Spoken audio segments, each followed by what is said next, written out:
બોલો guys, good morning, જય શ્રી કૃષ્ણ, હર હર મહાદેવ, જય શ્રી રામ ને જય દ્વારકાધીશ.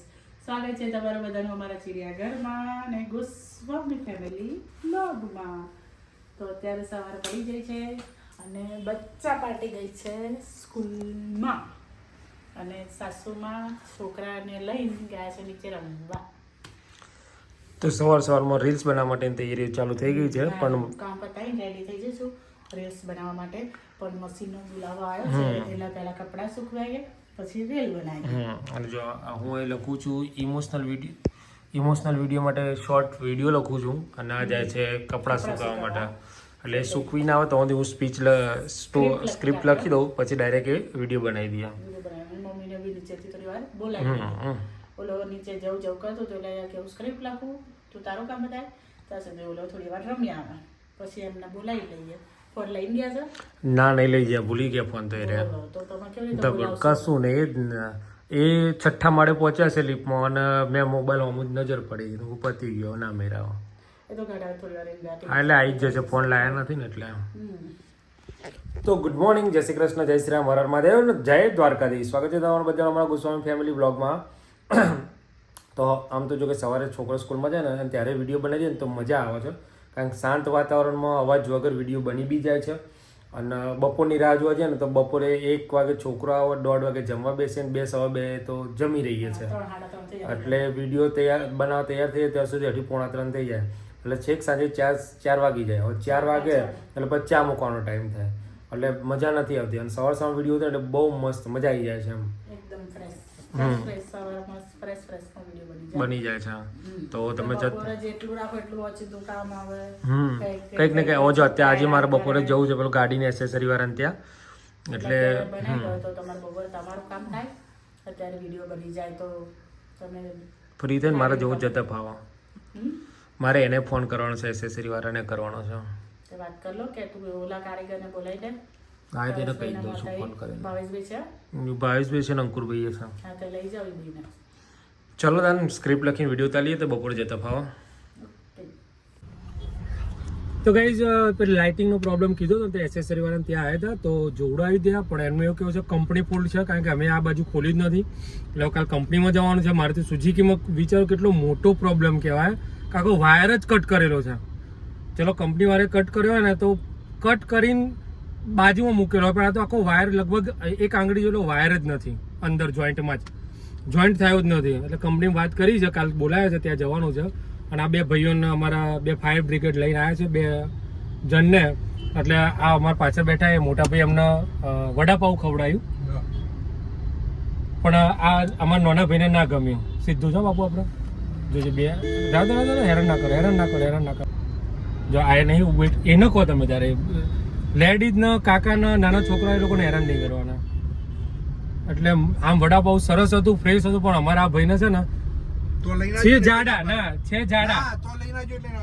એવું ત્યાં એમની જગ્યાએ ના કીધું. પણ આપણે આવતા વખત આવીએ ને તો દુકાન ઉભા રહી ખાવું હતું, ડુંગળી વગર નતું તો બરાબર. તૃણાલભાઈના માટે જઈએ ને ત્યારે ત્યાંથી હવાર છે ને પહેલા કે તું 1 વડાપાઉં આપી દે, કલાકે આપણે ખાઈ લઈશું. અને ત્યાંથી આ ભાઈ ડાયટ ઉપર છે અને વડાપાઉં તો એવા ભાવે છે ને અમને હદ વગરના ભાવ. હવે આપણે ક્રોસમાં ઉતારવાનું ને ભાઈ. તો અત્યારે અમે છીએ સ્ટેડિયમ 4 રસ્તા કયો 6 રસ્તા કયો એના સ્ટેડિયમ રસ્તા. હા, સરદાર પટેલ સ્ટેડિયમ, મોટેરા નહીં. આપણે વચ્ચેની લાઈનમાં રાખો. હા, પેલી વ્હાઈટ ગાડી છે ને એ બચ જવાનું છે આપણે. આ સીધા જાઓ તેદાર સવારે સીધા જતો એ પેલું આવી જતો આ પઈ જાઓ નેતાજી માં અમદાવાદ એટલે ટ્રાફિક. શું કહે છે તરો તું? અહીંયાની પાછળ ની અહીંયા લાઈટ ચાલે. અહીંયા કઈ લાઈટ? ગાડીની અહીંયા લાઈટ ચાલે. ગાડીની લાઈટ એક બંધ છે ને એક ચાલુ છે પાછળની. વાયર કપાઈ દીધો એટલે બીજું ચાલુ થઈ ગયું. હા, વાયર કપાઈ ગયો ને એટલે લાઈટ બંધ થઈ ગઈ છે. તો શું કરીશું? પપ્પા સાંભળું જ છું, બોલ.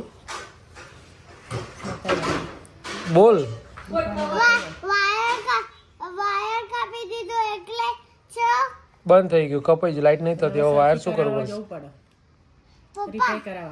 પપ્પા વાયર કાપી દીધો એટલે અત્યારે કાપી દીધો એટલે ના થાય. હવે અને તું મને એમ કે તું નીચે ટ્યુશનમાં જતો તો વેફર ના આપી? કેમ ના આપી તે? તે તાર કહેવું હતું કે મને વેફર આપો. વેફર મેં કીધું તું વેફર આપવા માટે તોય નથી. વેફર આપો કીધું તો વેફર ના આપી? એ યાર આ તો કાઠું થઈ ગયું.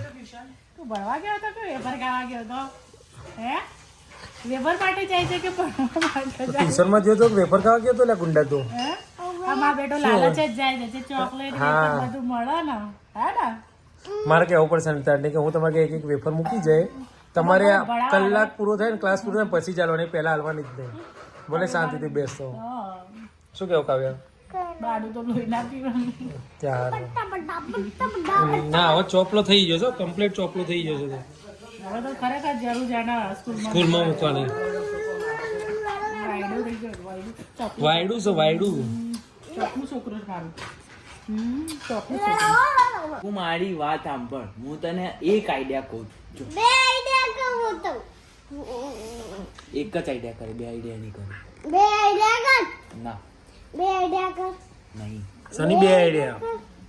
એ હવે એટલે કે છે કે હમણાં એને એવું કીધું આપણે એક કામ કરે તો આ કે એક કામ ને બે કામ કરે એટલે હવે આગળ તો એક આઈડિયા બે આઈડિયા એટલે બે આઈડિયા શું કરવાની અથર્વ? શરમાઈ જઈ બોલ તો. શું બે આઈડિયા કરવાની હે અથર્વ? હે કે રુદ્રાક્ષ ને ખબર? રુદ્રાક્ષ ને ખબર કે તને ખબર બે આઈડિયા કરવાનું? ખબર નહીં કેમ? રુદ્રાક્ષ શું કરવાની આઈડિયા? બે આઈડિયા જો ગલી કરું જો દે. હા કશું ના થાય એમ કે. તો જો ભાઈ અમારા કાંડ માસ્ટર શું કરે છે અથર્વ તું? આ ટોપી ગાલ લીધી મેં ક્યાં? મોઢા પર તો દેખાય છે ખરું? ના હા ના એવું બતાવો, થોડું આગળ આવી જાવ. અરે વાહ વાહ જબરજસ્ત લાગે છે તું તો. શું દેખાય છે આમ? હે મારો પગ પકડી લીધો.